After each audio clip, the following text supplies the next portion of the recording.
Bienvenidos a la guarida del vigilante. Aquí yacen historias que nunca debieron abandonar la sombra. Si entras, hazlo con cuidado. Cada fragmento es un enigma. Cada detalle, una herida abierta. Y ahora, pasa y observa.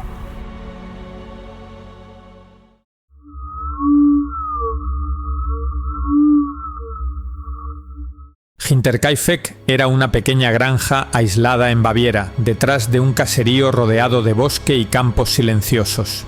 Una propiedad tan apartada que, si ocurría algo dentro, nadie podía oírlo, ni llegar a tiempo. Allí vivía la familia Gruber, Andreas y su esposa Cecilia, su hija viuda, Victoria, los dos hijos de Victoria, la pequeña Cecilia y el pequeño Joseph. Y, desde el 31 de marzo de 1922, una nueva criada, María Baumgartner. Ese día fue el primero de trabajo de María, y el último. Meses antes de lo ocurrido, la antigua criada había abandonado la granja. Dijo que escuchaba pasos en el ático por las noches. Dijo que la casa estaba encantada. No quiso volver jamás. Poco después, Andreas encontró dentro de la propiedad un periódico de Múnich que nadie había comprado. Era un detalle pequeño, pero inquietante, y pronto dejó de ser el único. Empezaron a desaparecer llaves, aparecían puertas abiertas, objetos movidos de sitio, ruidos en el techo cuando toda la familia estaba en la planta baja. Días antes de la masacre ocurrió lo más claro: huellas en la nieve que venían desde el bosque hasta una puerta lateral de la granja. Huellas profundas, recientes, y ninguna huella de regreso. Esa misma noche, la familia escuchó pasos en el ático. Andreas revisó la casa y el granero con una lámpara. No encontró a nadie, pero el silencio que quedó después fue incluso peor. El 31 de marzo llegó María, la nueva criada. Su hermana la acompañó, estuvo unos minutos en la casa y se marchó. Fue la última visita que la familia recibió. Esa misma tarde y noche se sitúa la masacre. El agresor consiguió atraer a 4 miembros de la familia al establo: Andreas, su esposa Cecilia, Victoria y la niña Cecilia. Uno a uno, sin que los demás escucharan nada. Allí fueron asesinados con una herramienta agrícola pesada, una azada tipo hacha usada habitualmente en la granja. Todos presentaban golpes mortales en la cabeza. Después, el agresor entró en la vivienda, mató al pequeño Joseph en su cuna y a María en su habitación. Las 6 víctimas murieron la misma noche. Pero lo más inquietante no fue la masacre, fue lo que ocurrió después.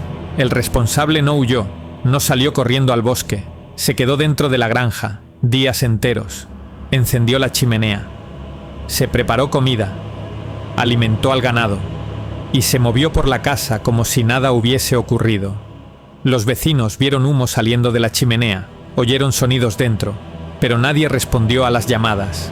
La casa parecía habitada y al mismo tiempo completamente muerta. El 4 de abril, 3 vecinos entraron a la fuerza. En el establo encontraron los cuerpos de Andreas, de su esposa, de Victoria y de la niña, apilados y cubiertos con paja. Dentro de la casa hallaron a María en su cama y al pequeño Joseph en su cuna. Si quieres más casos como este, dale like, suscríbete y únete a los observadores. Continuemos con el caso. La policía llegó desde Múnich, pero la escena ya estaba contaminada. Vecinos y curiosos habían tocado objetos, movido cosas y, según algunos informes, incluso cocinado en la cocina. Aún así, las autoridades pudieron establecer puntos clave. Las autopsias, realizadas en el propio granero, confirmaron que todas las víctimas murieron a causa de golpes contundentes en la cabeza, probablemente con la misma herramienta. El arma no apareció hasta meses después, durante la demolición de la granja. Estaba oculta en el ático del granero. Los investigadores confirmaron también que alguien había seguido utilizando la casa durante varios días después de la masacre. Alimentó animales, encendió el fuego, dormía allí dentro. Las huellas en la nieve, vistas días antes, cobraron entonces otro significado. no señalaban solo una visita, señalaban que alguien llevaba tiempo entrando en la finca y tal vez viviendo dentro de ella sin que nadie lo supiera. La lista de sospechosos fue larga. Vecinos, conocidos, antiguos trabajadores. Nadie pudo ser vinculado de forma concluyente. Menos de un año después, la granja fue demolida. En su lugar solo queda un pequeño monumento de piedra. A día de hoy, Hinterkaifeck sigue siendo uno de los crímenes sin resolver más inquietantes de Europa. Una familia entera asesinada. Una casa aislada. Huellas que entran pero no salen. Y la certeza de que alguien, durante un tiempo que nadie ha podido determinar, vivió en silencio con ellos. Y después vivió solo entre los restos de todo aquello. Con el paso de los años, varios inspectores que revisaron el expediente coincidieron en un punto. No era lógico que una familia entera conviviera con alguien oculto dentro de su propia propiedad, sin darse cuenta. Pero los detalles estaban ahí. Cada pequeña anomalía formaba parte del mismo patrón que nadie supo ver a tiempo. El ático mostraba capas de polvo movidas en días distintos. Las huellas no correspondían a la familia. Y aún así, nunca se encontró un punto claro de acceso. Si esa persona subía y bajaba durante la noche, lo hacía sin dejar señales evidentes de entrada o salida, como si conociera cada tabla que no debía crujir, como si supiera exactamente cuándo moverse y cuándo quedarse completamente quieto. Los peritos también anotaron algo que rara vez se menciona. Los animales reaccionaban antes que la familia. El caballo miraba siempre hacia el granero. Las gallinas dejaban de poner. El perro ladraba hacia un punto fijo durante minutos enteros, como si presintiera una presencia que los humanos no podían percibir. Eso quedó registrado en varias declaraciones posteriores. Nadie le dio importancia en su momento. Pero hoy forma parte de lo inquietante del caso. La casa llevaba tiempo avisando, y nadie entendió las señales.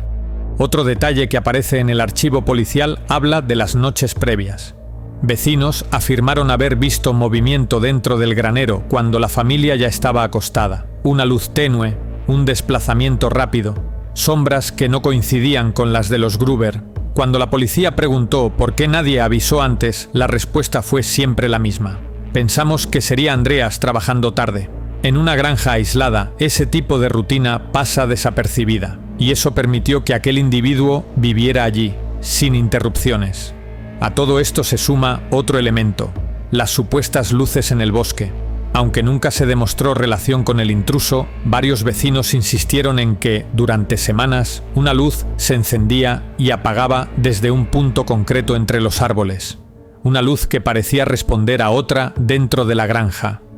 No se recogió como prueba concluyente, pero sí quedó anotado como un fenómeno repetido. Algo que aumentó la sensación de que quizá no era una sola persona la que conocía cada movimiento de la familia. Tras la demolición en 1923, parte de los restos de la casa permanecieron guardados por los investigadores. Tablas, herramientas, fragmentos de las vigas del ático. Años más tarde, algunos criminólogos revisaron esas piezas buscando marcas, señales, cualquier rastro que explicara cómo alguien pudo esconderse allí tanto tiempo. Pero no encontraron un patrón definitivo, solo arañazos, golpes viejos y zonas desgastadas. Lo suficiente para confirmar que alguien había vivido allí. No lo suficiente para saber quién era.